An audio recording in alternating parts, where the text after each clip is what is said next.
Hello and welcome to this lecture where we talk about budgeting.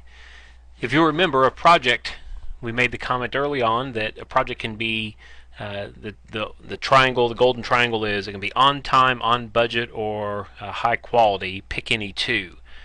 Well, an ideal project is going to have all three of those. It's going to be on budget, it's going to be on time, and it's going to do the exact work you want to do, have the high quality work you want to do. So we're looking now at the budget. Now, in general, a budget is about resources. A project budget is a specific type of budget, not your personal budget or your business budget. But a project budget is the resources to achieve the project plan. And again, it's part of the budget depends on the schedule, if it's more accelerated or less accelerated, how much it's going to cost, knowing that up front as a planned cost, and the work that's going to be done in the work breakdown schedule. So as we look at a budget, we have a couple ways of coming up with our budget. We have a top-down approach and we have a bottom-up approach. And each of these approaches has their own advantages and disadvantages. Now, a top-down budgeting is done with a significant input from executive level management, the organization's C-level or higher level management, to come up with a project budget. An advantage of a top-down budget this way is that top management says this is what we're going to spend, and their estimates tend to be very good, at least in the aggregate as a whole, because they're accurate in the aggregate because they can say this is what we're going to spend. Now, the disadvantage is that we have a fixed cost. So as the details get pushed down the system and implemented by middle managers and lower level managers in the organization, and groups further down, further away from the top of the pyramid, there is a fixed budget involved. That's how they're going to end up sticking to their budget, because they're going to say that's all the money there is, figure out a way to make it happen. That can impact quality, that can impact a number of factors. But upper level management is highly involved, and the cost is probably not going to be a significant cost overrun. Now, bottom-up budgeting, this is where you start with the work breakdown schedule, the structure of the work that's going to be done, determining the cost for each of the work packages, and then just adding those costs together from a bottom-up budget. The idea here is, okay, here's what we want to do. We're going to create a realistic budget based on what we want to do, and we're going to create a realistic timeline based on what we want to do. This has the advantage that there's more details involved, and information is knowledge, information is power, information is a resource. So having that information from the at the work level, from the bottom level, people who do the work level, that can give you more details and give you an advantage. It also requires more coordination among the project managers. They're working collaboratively rather than competitively in a zero-sum game top-down model. The disadvantage is that management is minimized in this approach.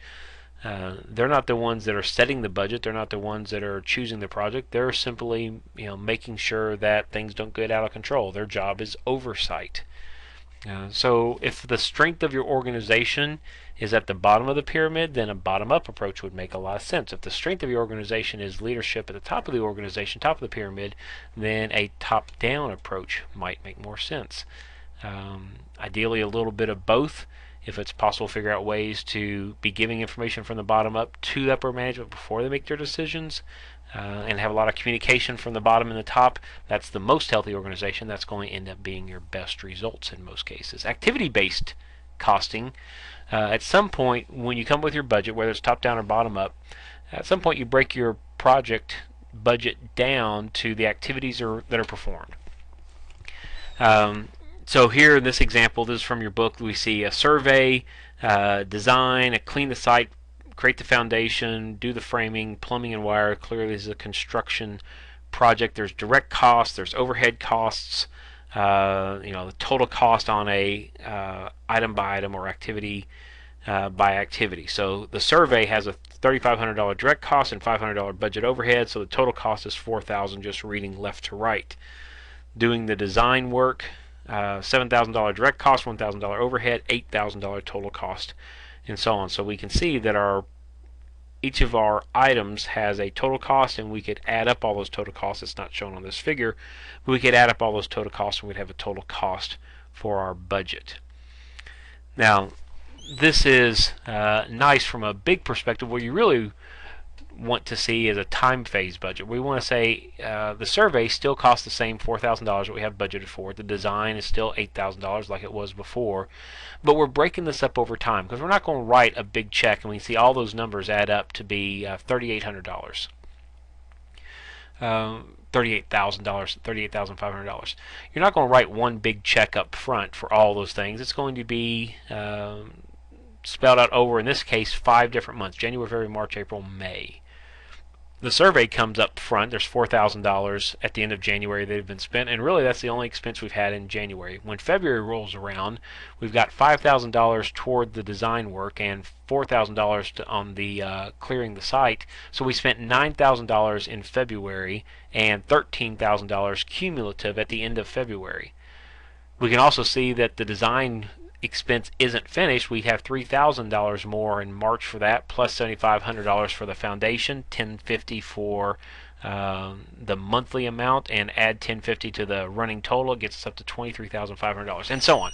So you can kind of see here that we look at the totals by activity. We can see 4,000, 8,000, 4,000, 7,500, just like we saw on the previous slide. Those numbers are the same.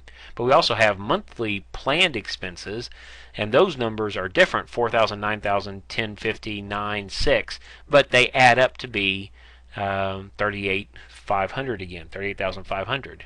And then the cumulative, this gives us a running total. The advantage of having a running total like this is it can help us determine if we're staying on budget or if we're going over budget. And speaking of going over budget, building some budget contingencies in is probably a good idea. The idea here is you're going to allocate extra funds within the budget to cover uncertainties and to improve the chance of finishing the budget on time. That's your contingency. If everything works exactly to budget, the project comes in under budget by whatever that contingency amount is. In other words, your contingency is part of your budget. A $5 million project has a contingency built into it. And if you don't need the contingency because every single estimate and every single prediction came out exactly the way you thought it was, then great, you'll come in under budget. Very rarely happens. There are reasons contingencies are needed. The scope of the project may change. I've mentioned before about project creep, and it's not a good idea to let feature creep, to have new features creep into your project, new skills, new requirements creeping into your project.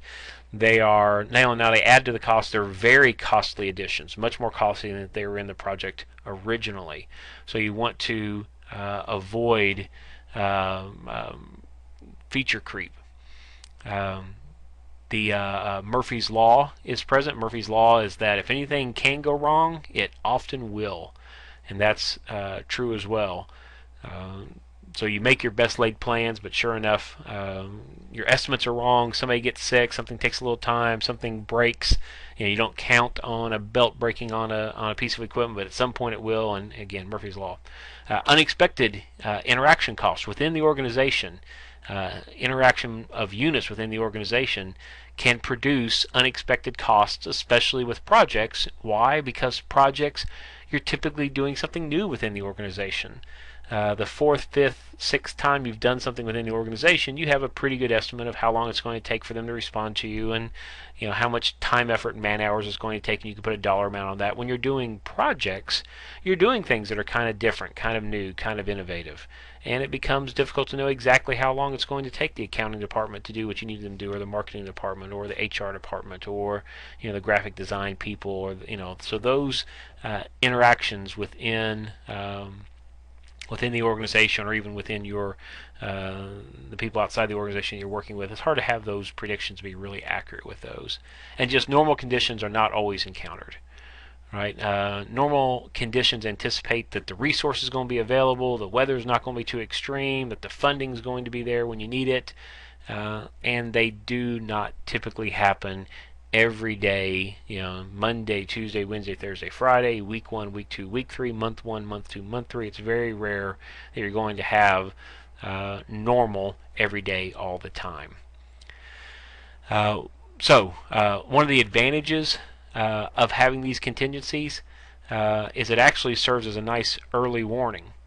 So the contingencies are within the budget. So again, a project of $5 million with a 10% contingency means that if everything goes to scale, you're going to come in the project at $4,500,000. You're going to be under the $5 million project if you got that 10% or $500,000 on a $5 million project. That is your contingency money. And again, you don't know exactly what's going to go wrong, but you just know that something's going to go wrong, or something's going to be unplanned.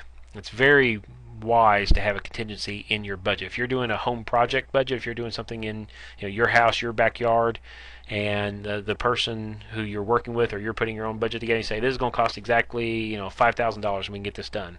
Well, you probably want to put in another 10 or 20% there, because somewhere along the line you're going to spend an extra $500 or $1,000 that you weren't planning on, in addition to the $5,000 that you were planning on. Say my real budget is $6,000. It looks like $5,000, 20% contingency. I'm going to call my budget $6,000. Now, do I want to spend $6,000 on this new whatever?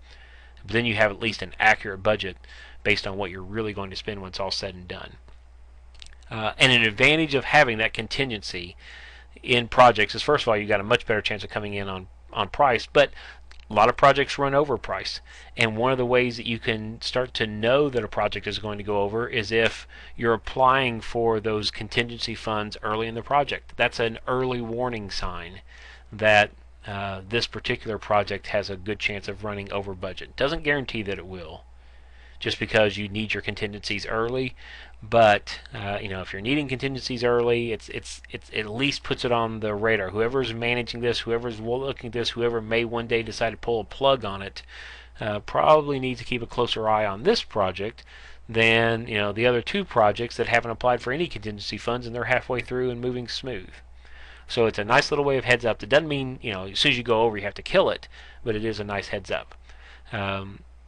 The difficulty with these contingencies is it's difficult to ascertain across the project exactly where the funds should be applied. At what point is it really a crisis versus no, that was a one-time thing and that's not specific to this project. It's not an indicator that this project's off track. It was just a weird fluke and it happened to occur during this project, versus it happened because of this project, and that can be a little difficult to do. Okay, but do our budgets over a time phase, track them as we go online, include a budget contingency in there, and you can have pretty good success with your project budgeting.